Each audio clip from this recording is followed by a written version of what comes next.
In this video, we're going to go over what is intermittent fasting, what are some of the popular benefits, and what could be a potential drawback if it's something you want to give a shot. But first, the cheesy intro.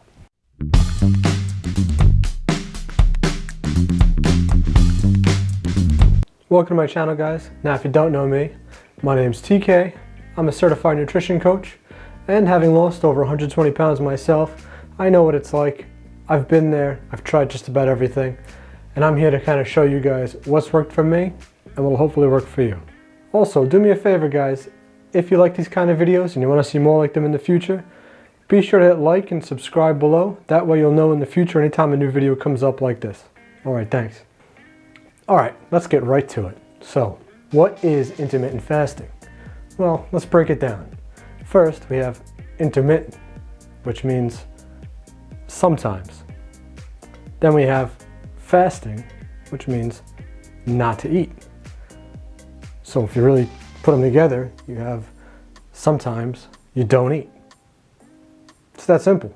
All right, thanks for watching, guys. Have a good one.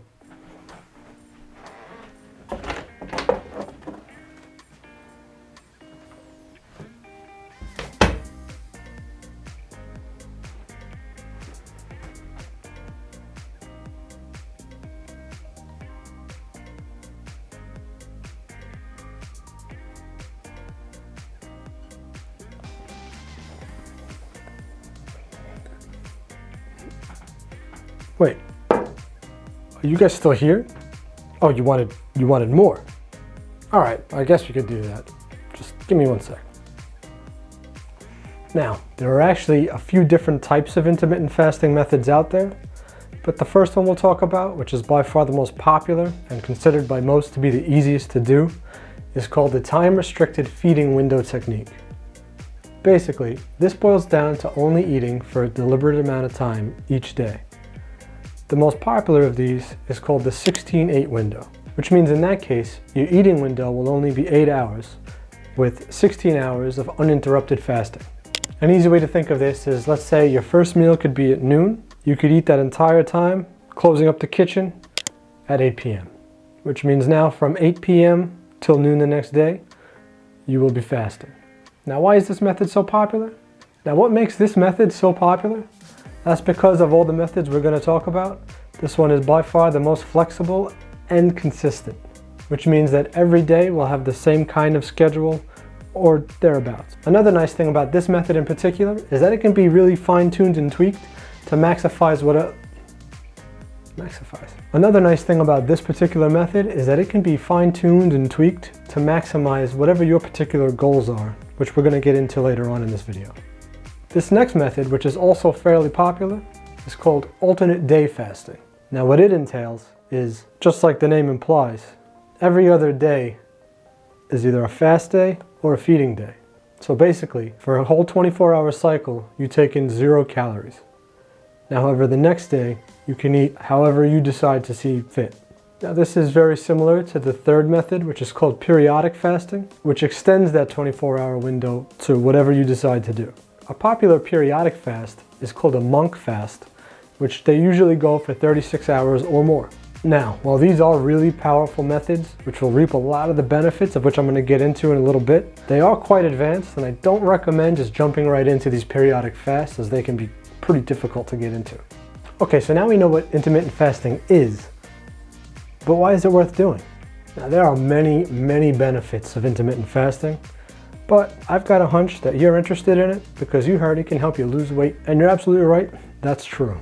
Now, intermittent fasting can aid in fairly rapid fat loss when done properly. Now, don't get me wrong, in order to lose weight, you still need to take in less calories than you're burning every day, which is more commonly called the calories in, calories out method. But trust me, it's much easier to stay in a caloric deficit when you have a structured feeding schedule that intermittent fasting puts you in. Another reason why intermittent fasting will aid in weight loss and overall health and well-being is that it will help reduce overall insulin resistance. Now, oh man, I can go into a whole series of videos on what insulin resistance is and how harmful it could be to the body. And you know what? I'm probably gonna. But since this is just like an intro video to intermittent fasting, I'm gonna keep it all kind of simple. Now, again, I'm keeping this super simple, but a way to think about it is when we become so resistant to insulin to the point where our body needs outside help to deal with it, that's called type 2 diabetes. Now, for the sake of weight loss, insulin resistance is bad because 1, it tends to trigger really strong sugar cravings, which can easily knock you out of that caloric deficit, which we really need to be in. And 2, when our insulin levels are elevated, our bodies can't burn fat. So having a chronically high levels of insulin all the time that being insulin resistant does to you just makes it that much harder. Let me put this down. Just makes it that much harder to achieve your weight loss goals. Man, you know, I think this really does need its own videos. Okay, let's keep moving. Now, a third reason why intermittent fasting might be worth trying out is that it's been known to help improve against things like bloating and inflammation. How this works could be kind of gross, so you might want to put down your lunch or whatever you're eating for this little part coming up. Which, I mean, if you're eating while watching a fasting video is kind of ironic, but I can appreciate the humor. Again, I'm keeping it super basic and simple for the sake of this video. And I would say this needs its own videos too, but it's kind of gross. I don't think I want to do that. I probably will. Now, our digestive system has a sort of like built-in cleaning mechanism, otherwise known as the migrating motor complex, or MMC for short. What this basically is after a period of not eating, anywhere from 90 minutes to 4 hours, depending on the person, your gastrointestinal tract, which is your stomach to the colon, goes through a motion of peristalsis. Now, one of the key things of the MMC is through that peristalsis, it kind of like pushes all that like indigestible gunk that gets stuck in the small intestine, ultimately to the colon, where, I mean, we know what kind of happens down there, right? So what does this have to do with bloating and inflammation? Well, by not allowing our bodies to thoroughly perform the MMC regularly, it allows a buildup of just various toxins and things in the small intestine. This can cause an assortment of issues, but chief among them is a buildup of bad bacteria in the small intestine, otherwise known as small intestinal bacterial overgrowth, or SIBO for short. Now, SIBO is bad news for a lot of reasons, but for the sake of this video, the main reasons are: 1, there really shouldn't be any kind of bacteria in the small intestine, and their very presence alone triggers an immune system response, which leads to chronic inflammation.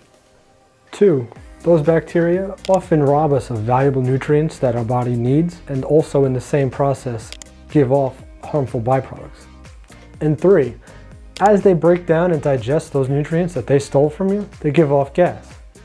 Now, our small intestine is not equipped to deal with gas pockets like the large intestine and the colon is, and this can often lead to some pretty nasty bloating and ultimately cramping too. So, by fasting for 16 hours or more, we allow our body to perform that MMC for extended amounts of time to really cleanse out the system and help prevent this SIBO condition.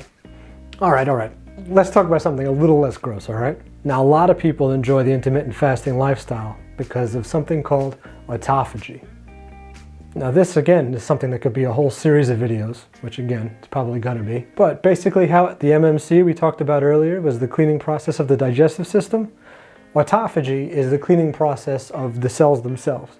Studies have shown that when we're in an extended fasted state, something like the 20-hour plus range, our cells kind of like rummage around and clean up the worn out structures within itself and the interstitial tissue, as they call it. Now, very basically, what this does is it increases the efficiency of the cells, as well as frees up space and resources for like new construction.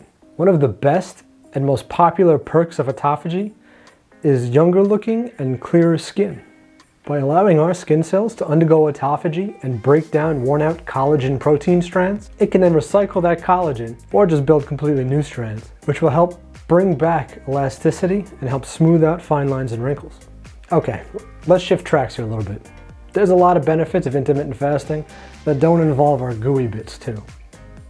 One of the biggest perks that I've found when you become adapted to a fasted state is an actual increase in productivity and mental focus.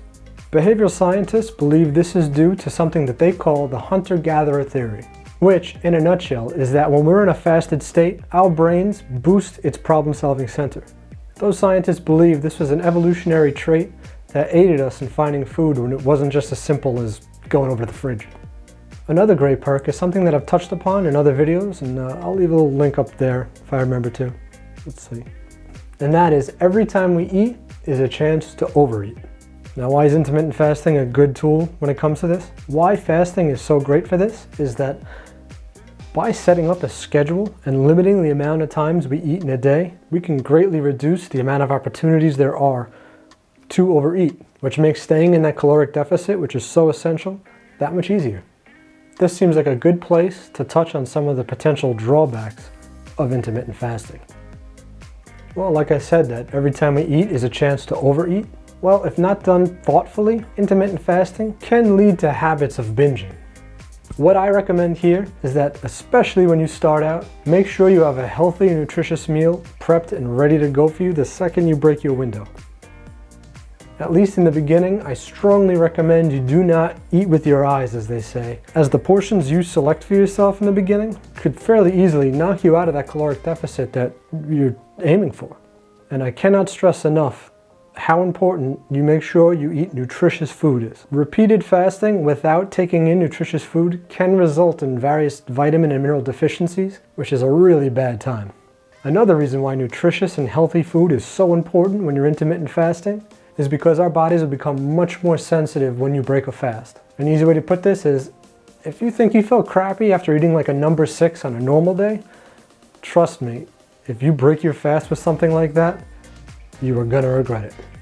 The last potential downside to intermittent fasting that I'm at least gonna get to in this video is that there might be times where your fasting window overlaps with an activity where you normally would have food in. Some example of this might be like going to the movies, or maybe going out for wings and beers or something with your friends. The best thing I can recommend for things like this is take it by a case-by-case basis. If you really want those wings or that popcorn or whatever it is, you can always shift your window to help accommodate those things. And if you find that that's not feasible to do, then just remember and tell yourself that it's okay to have an off day here and there. You know, one bad day is not gonna make or break your overall health goals. So, you didn't hear from me, but it's okay to splurge from time to time. Okay folks, I hope this video helped you in learning what intermittent fasting is, what some of the benefits are, and if it's something you want to maybe give a shot. If you found this video helpful, please be sure to hit like and subscribe down below. And if you have any questions, comments, tips, suggestions, gossip, whichever, it doesn't matter, leave a comment below. Thanks again, guys.